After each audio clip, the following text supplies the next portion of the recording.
SHO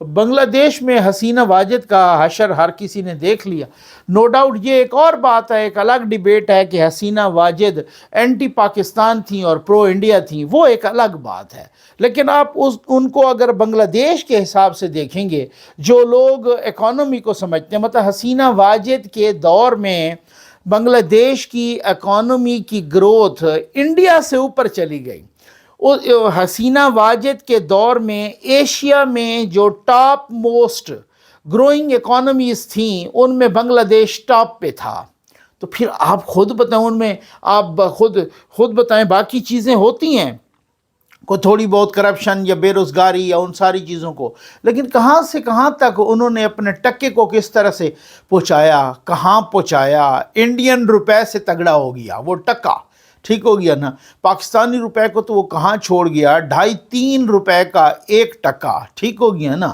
مطلب پاکستانی روپے، Indian روپے بھی تقریباً کو 1.5 روپے کا وہ ایک ٹکا بن رہا تھا، 1.25 یا 1.5 روپے کا. انہوں نے اکانومی کو آپ ان کی ایکسپورٹ امپورٹ کو دیکھ لیجئے، جہاں پہ اس نے پہنچا دیا. یہاں تک کہ آپ اس میں چلیں، یہ ایک الگ ٹاپک ہے.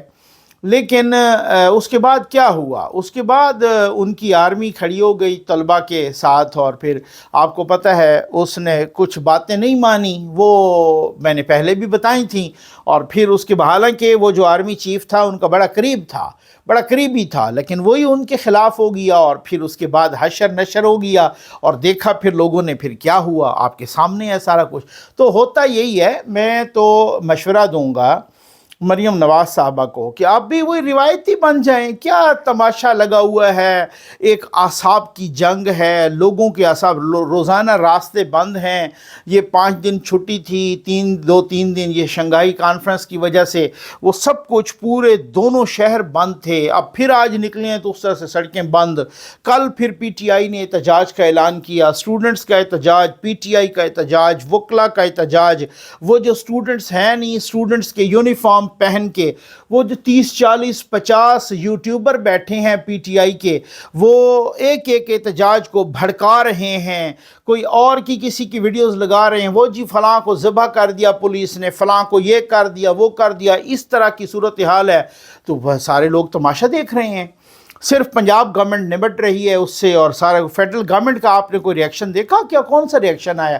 کون سے بیانات آئے ہیں؟ کسی اور کا کوئی بیان آیا ہو جیسے؟ حالانکہ فیڈرل گورنمنٹ یہاں بھی نون لیگ کی ہے، اور پھر اس کے بعد وہاں پر بھی وہ بلا لینا 245 آرٹیکل 245 کے تحت آرمی کو بلا لینا، پھر پتہ چلتا ہے وہ آتی ہے یا نہیں آتی. تو اس میں وہ دیکھ لیں. وہ تو آج کل تو سنا ہے بڑے ایک پیج پہ ہیں، تو بلائیں ذرا اور وہ سارا کچھ وہ کریں. لیکن کچھ اس طرح کی اطلاعات ہیں مجھے معلومات کی بنیاد پر کہ مریم نواز صاحبہ سے کچھ اس طرح کی مختلف قسم کی فرمائشیں کی گئیں، اور وہ فرمائشی پروگرام نہیں کر سکتی، اور نہ ہی وہ فرمائشیں پوری کر سکتی ہیں، اور نہ وہ سفارش مانتی ہیں. اس وجہ سے وہ پھر سزا دینا اور اس وجہ سے جھکانا کچھ مقصود اور مطلوب ہے.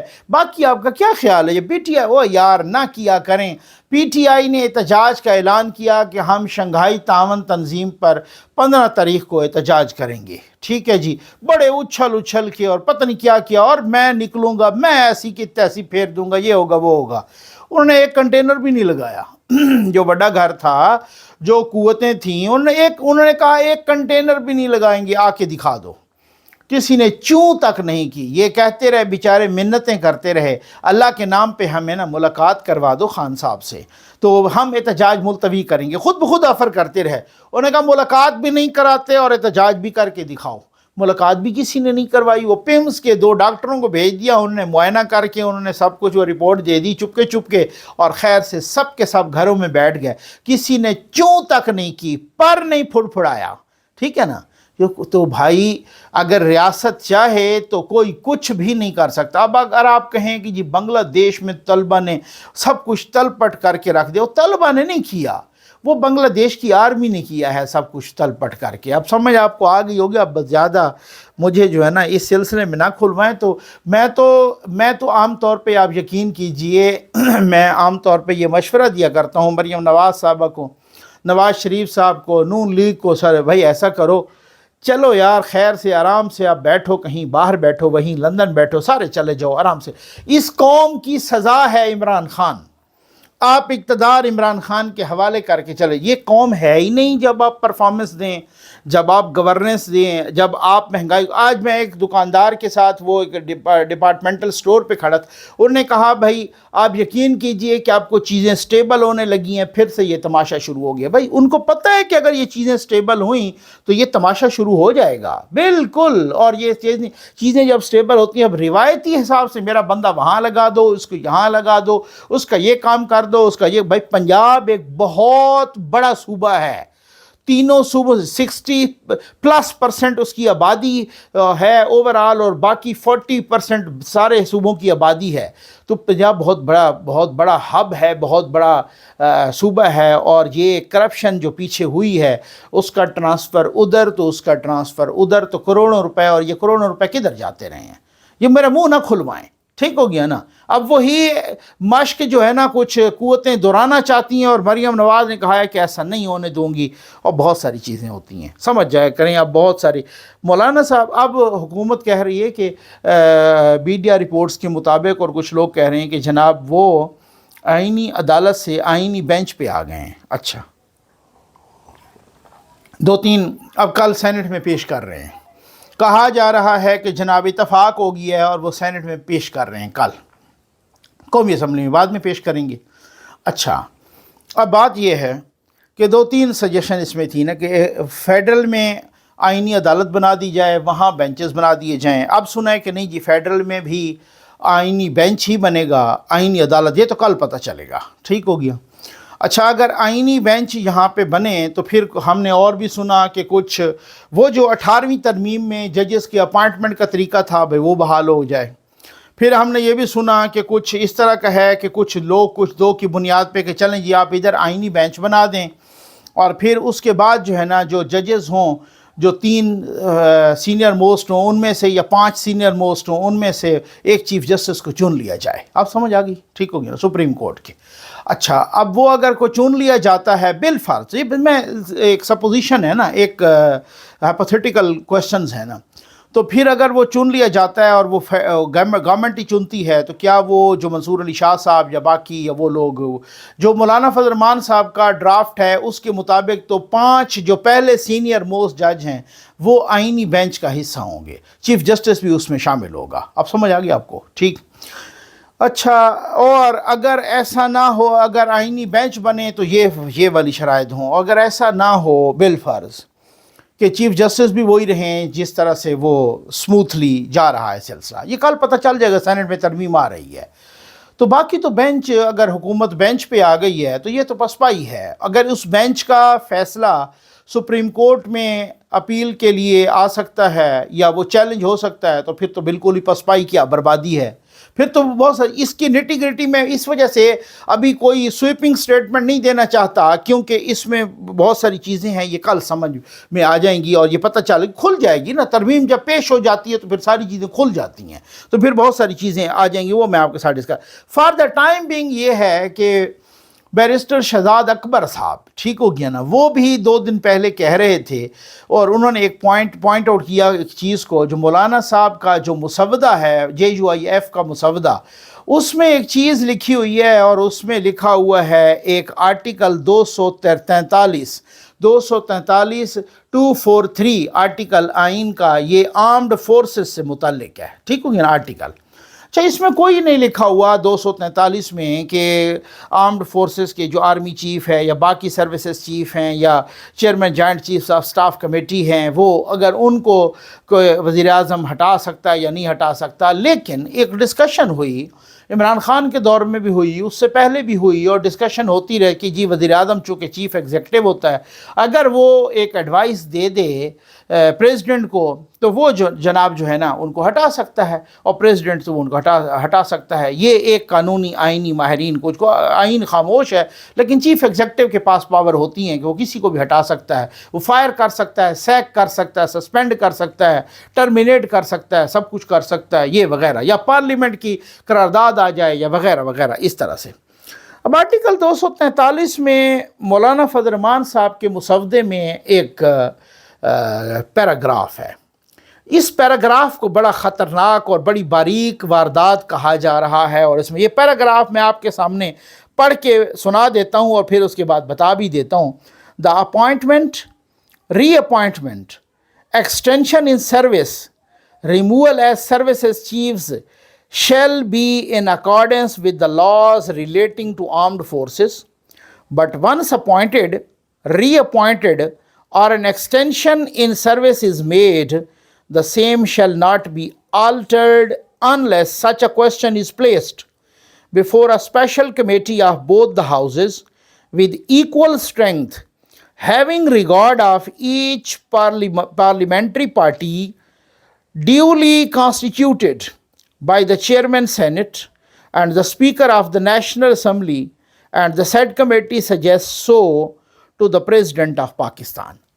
اب بات کیا ہے کہ اگر آرمی چیف کو، سروسز چیف کو وغیرہ وغیرہ، ٹھیک ہو گیا نا، ان کو اگر ایک دفعہ لگایا جاتا ہے، ری اپوائنٹ کیا جاتا ہے، یا ان کو ایکسٹینشن دی جاتی ہے، ٹھیک، تو پھر ان کو اور کوئی نہیں ہٹا سکتا، یعنی پرائم منسٹر بھی نہیں ہٹا سکتا.